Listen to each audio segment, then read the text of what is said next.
आज हम लोग पढ़ने वाले हैं क्लास 10th के बायोलॉजी के सेकेंड चैप्टर श्वसन यानी रेस्पिरेशन का पार्ट 2 होगा। इसमें हम लोग पढ़ने वाले हैं कि जंतुओं के श्वसन अंग क्या है।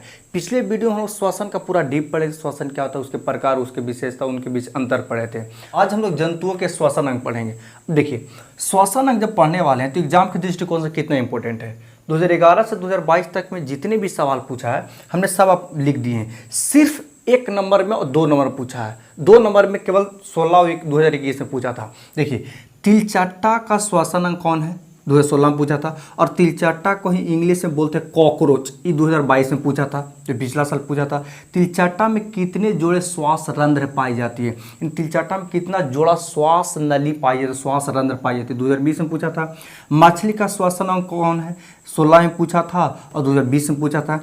और 2016 और 21 में पूछा था कि मछली, मच्छर, केंचुआ और मनुष्य का श्वसन अंगों का नाम लिखिए। 2 नंबर पूछा था। तो 1 नंबर में अक्सर पूछता है, स्क्रीनशॉट लीजिए। फिर हम पूरा श्वसन अंग पढ़ा और समझते हैं कि जंतुओं में कितने प्रकार के श्वसन अंग होते हैं। अरे श्वसन अंग मतलब सांस लेने वाले अंग को श्वसन अंग कहते हैं। यह 3 प्रकार के होते हैं। कितने प्रकार के होते हैं? 3 प्रकार के। कौन कौन, हम लोग तीनों को लिख लेते हैं। पहला में आपको श्वास नली, श्वास नली जिसको हम लोग इंग्लिश में बोलते हैं ट्रैकिया। ट्रैकिया हिंदी में भी याद रखिएगा ट्रैकिया, क्योंकि ट्रैकिया हिंदी में भी लिख देता है, ठीक है। सेकेंड है गलफड़ा, इंग्लिश में गिल्स बोलते हैं। और एक और हिंदी इसका नाम होता है क्लोम, होता है क्लोम। थर्ड में है फेफड़ा, फेफड़ा इंग्लिश में इसको लंग्स बोलते हैं। इसका बस यही नाम है इंग्लिश में। अब तीनों श्वसन अंग में कौन कौन जंतुओं भाग लेते हैं, इनके बारे में समझते हैं। देखिए, सबसे पहली बात है श्वास नली को लेकर के। अब श्वास नली यानी ट्रैकिया से कौन कौन जंतु श्वसन की क्रिया करती है। तो देखिए जी, जितने भी छोटे मोटे कीड़े मकोड़े होते हैं ना, कीड़े मकोड़े जो होते हैं, सब के सब कीड़े मकोड़े सब के सब श्वास नली यानी ट्रैकिया के द्वारा ही सांस लेती है। जैसे तिलचट्टा, तिलचट्टा जिसको इंग्लिश में बोलते हैं कॉकरोच, कॉकरोच। मच्छर, टिड्डा जिसको हिंदी इंग्लिश में बोलते हैं grass hopper, grass hopper, etc. ये 3 को बहुत इंपॉर्टेंट है। तिलचट्टा देखिए कि 2 बार पूछा है, मच्छर पूछा है, टिड्डा नहीं पूछा है, लेकिन फिर भी ध्यान रखने वाली चीज़ है, क्योंकि भाई हर बार एक ही सवाल तो आपको रिपीट नहीं करेगा। अब इसमें बात है कि तिलचट्टा में कितने जोड़े श्वास रंध्र पाई जाती है। तो देखिए बुआ, तिलचट्टा में ना 10 जोड़ा रंध्र, श्वास रंध्र पाई जाती है। 10 जोड़ा श्वास रंध्र पाई जाती है। ये बात अब ध्यान में रखिएगा, क्लियर है। अब हम बात करते हैं सेकेंड के, यानी गलफड़ा द्वारा। तो देखिए, जितने भी जलीय जीव होते हैं ना, जलीय जीव सब के सब गलफड़ा यानी गिल्स के द्वारा ही श्वसन करती है। जैसे में क्या हो जाएगा, मछली, हमें सेकेंड के लिए यहाँ लिख देते हैं। सबसे इंपॉर्टेंट है मछली, जलीय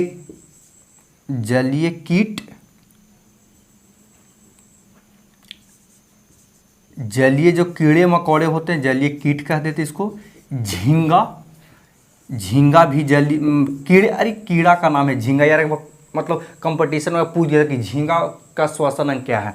ईटीसी जितने भी जलीय जीव जंतु हैं सब के सब। अब आप लोग को ध्यान में आ रहा हो कि भाई मगरमच्छ, मेढक या डॉल्फिन, ये सब तो सब आगे आपको क्लियर करवा देते हैं। ये सब जो होते हैं से किसके द्वारा लेते हैं, तो गलफड़ा के द्वारा। अब देखिए, जो जलीय जीव होते हैं ना, उस श्वसन के दौरान किस प्रकार से ऑक्सीजन ग्रहण करते हैं। तो जलीय जीव जो जल में मौजूद ऑक्सीजन है ना, इसी ऑक्सीजन को उन्होंने श्वास के रूप में ग्रहण कर लेते हैं। ये बात भी आप ध्यान में रखिएगा कि जलीय जीव जल में मौजूद ऑक्सीजन को ग्रहण करते हैं। क्लियर है। अब हम मेन समझते हैं थर्ड यानी फेफड़ा। इसी में आपको बहुत कंफ्यूजन दूर हो जाएगा जो आपको इसमें दूसरा नंबर में आ रहा है। हम लोग समझते हैं कि फेफड़ा से देखिए जितने भी उच्च श्रेणी के अंतर्गत आने वाले जो जीव होते हैं ना, सब में फेफड़ा के द्वारा श्वसन होता है। अब बात है भैया उच्च श्रेणी कहने का मतलब क्या समझेंगे, तो ध्यान दीजिएगा। हम सब उच्च श्रेणी वाले जीवों को लिख रहे हैं। देखिए वर्टिब्रेटा के अंतर्गत जितने भी जीव आएंगे सब के सब फेफड़ा के द्वारा श्वसन लेंगे। मैमेलिया का मतलब जो स्तनधारी होता है, जो बच्चों को दूध पिलाती है, स्तनधारी, ठीक है, ये सब फेफड़ा के द्वारा। एविज कहने का मतलब है पक्षी। सब 9th क्लास में पढ़े होंगे आप लोग कि सब क्या होता है। पक्षी जितने होते हैं सब फेफड़ा के द्वारा लेते हैं। रेप्टिलिया मतलब रेंगने वाले जितने भी जीव आएंगे भैया, कीड़े मकोड़े को छोड़ करके, उच्च श्रेणी को ध्यान में आपको रखना है। रेप्टिलिया के अंदर रेंगने वाले जितने भी जीव आएंगे सब के सब फेफड़ा के द्वारा। अब देखो ना, यहाँ आपको उदाहरण अब आपको क्लियर हो गया होगा कि मानव, जानवर,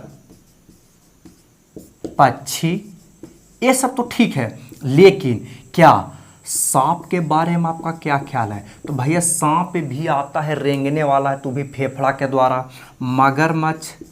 मगरमच्छ भी जो है से बबुआ इसी के द्वारा सांस लेता है। किसके द्वारा लेता है? फेफड़ा के द्वारा। आपको डॉल्फिन जो है, डॉल्फिन मछली जो है वो सब किसके द्वारा लेता है? तो लेता है फेफड़ा के द्वारा, क्योंकि वो भी अपने बच्चों को दूध पिलाती है। वेल मछली जो होता है, वेल मछली ये भी बच्चों को दूध पिलाती है। यानी भैया ये मैमेलिया स्तनधारी है तभी तो दूध पिला रही है, ये सब फेफड़ा के द्वारा सांस लेती है।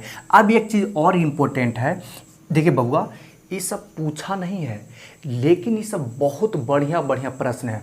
हम जो आपको एग्जाम लेंगे इसमें से एक क्वेश्चन अवश्य डालेंगे, तो आप इसको ध्यान में रखिएगा।